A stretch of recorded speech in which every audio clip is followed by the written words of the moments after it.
राम राम राम राम राम राम राम राम राम नारायण नारायण। जो वस्तु अपनी नहीं है उसे अपनी मानने से और उसकी प्राप्ति के लिए कर्म करने से ही बंधन होता है। शरीरादि वस्तुएं अपनी तो है ही नहीं, अपने लिए भी नहीं है। यदि ये अपने लिए होती तो इनकी प्राप्ति में हमें पूर्ण तृप्ति या संतोष होता, पूर्णता का अनुभव हो जाता। परंतु सांसारिक वस्तुएं कितनी ही क्यों न मिल जाए, कभी तृप्ति नहीं होती। तृप्ति का पूर्णतया अनुभव उस वस्तु के मिलने पर होता है जो वास्तव में अपनी है और अपने केवल भगवान है। अपनी वास्तविक वस्तु के मिलने पर भी स्वप्न में भी कुछ पाने की इच्छा नहीं रहती। जैसे संसार में सभी पुत्रवती स्त्रियां माता ही हैं, पर बालक को उन सभी माताओं के मिलने से संतोष नहीं होता, प्रत्युत अपनी माता के मिलने से ही संतोष होता है।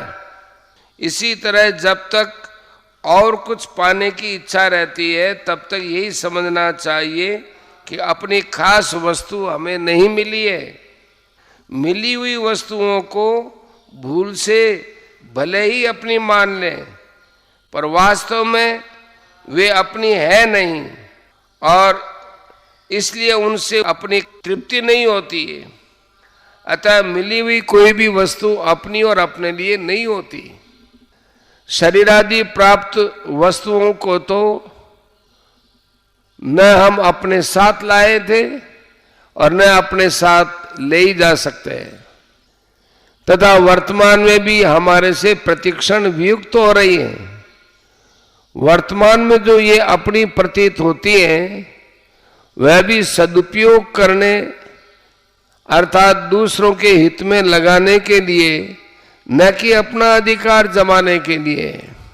अतः हमें प्राप्त वस्तुओं का सदुपयोग करने का ही अधिकार है, अपनी मानने का नहीं।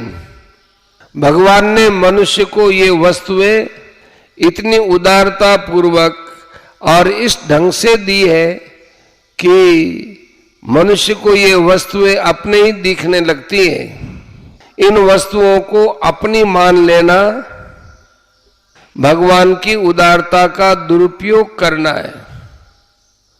जो वस्तुएं अपनी नहीं है पर जिन्हें भूल से अपनी मान लिया है, उस भूल को मिटाने के लिए साधक अध्यात्म चित्त से गहरा विचार करके उन्हें भगवान के अर्पण कर दे, अर्थात भूल से माना हुआ अपनापन हटा ले, जिसका एकमात्र उद्देश्य अध्यात्म तत्व की प्राप्ति का है। ऐसा साधक यदि गंभीरता पूर्वक विचार करे तो उसे स्पष्ट रूप से समझ में आ जाएगा कि मिली हुई कोई भी वस्तु अपनी नहीं होती, प्रत्युत बिछुड़ने वाली होती है।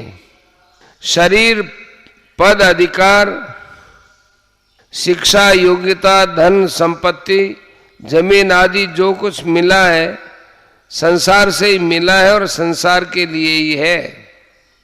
मिली हुई वस्तु को चाहे संसार का माने, चाहे प्रकृति का माने और चाहे भगवान का माने, पर सार माने मुख्य बात यही है कि ये अपनी नहीं है। जो वस्तुएं अपनी नहीं है वे अपने लिए कैसे हो सकती है। साधक को न तो कोई वस्तु अपनी माननी है और न कोई कर्म ही अपने लिए करना है।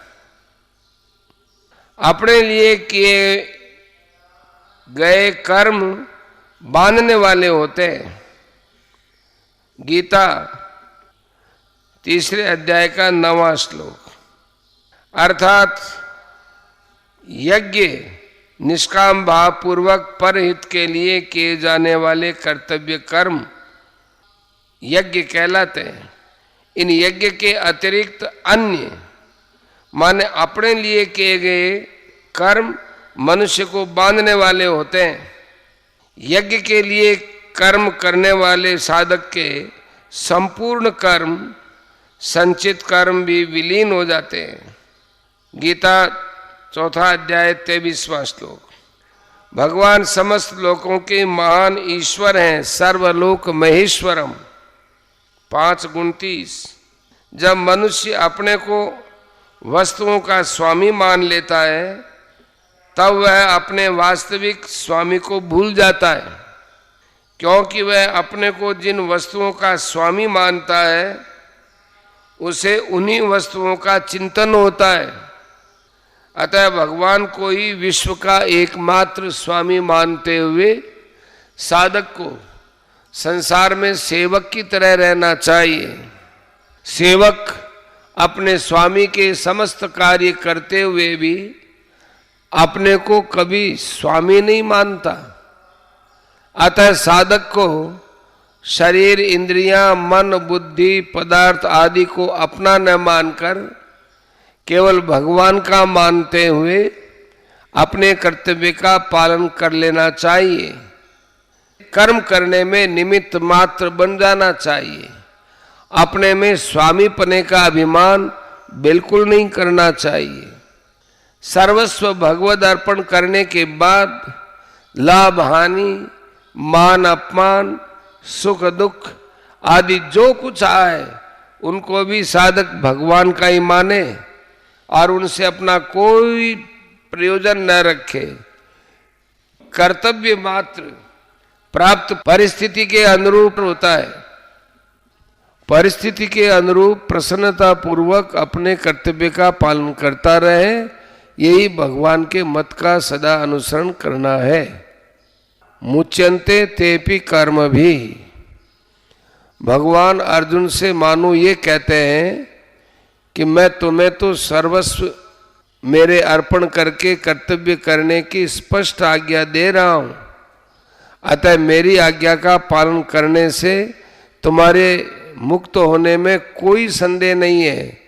परंतु जिनको मैं इस प्रकार स्पष्ट आज्ञा नहीं देता हूं वे भी अगर इस मत के अनुसार चलेंगे तो वे भी मुक्त हो जाएंगे।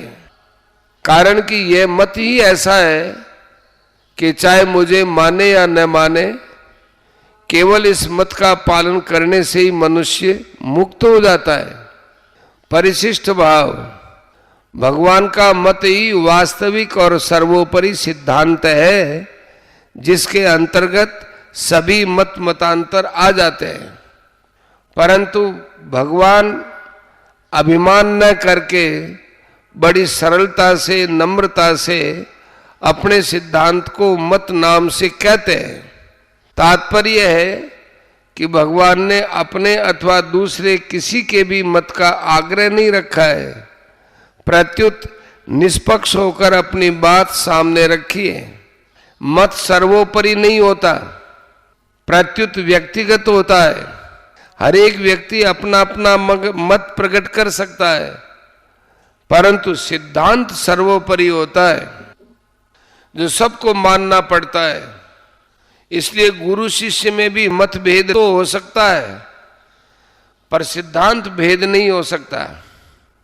ऋषि मुनि दार्शनिक अपने अपने मत को भी सिद्धांत नाम से कहते हैं, परंतु गीता में भगवान अपने सिद्धांत को भी मत नाम से कहते हैं। ऋषि मुनि दार्शनिक आचार्य आदि के मतों में तो भेद माने मतभेद रहता है, पर भगवान के मत अर्थात सिद्धांत में कोई मतभेद नहीं है।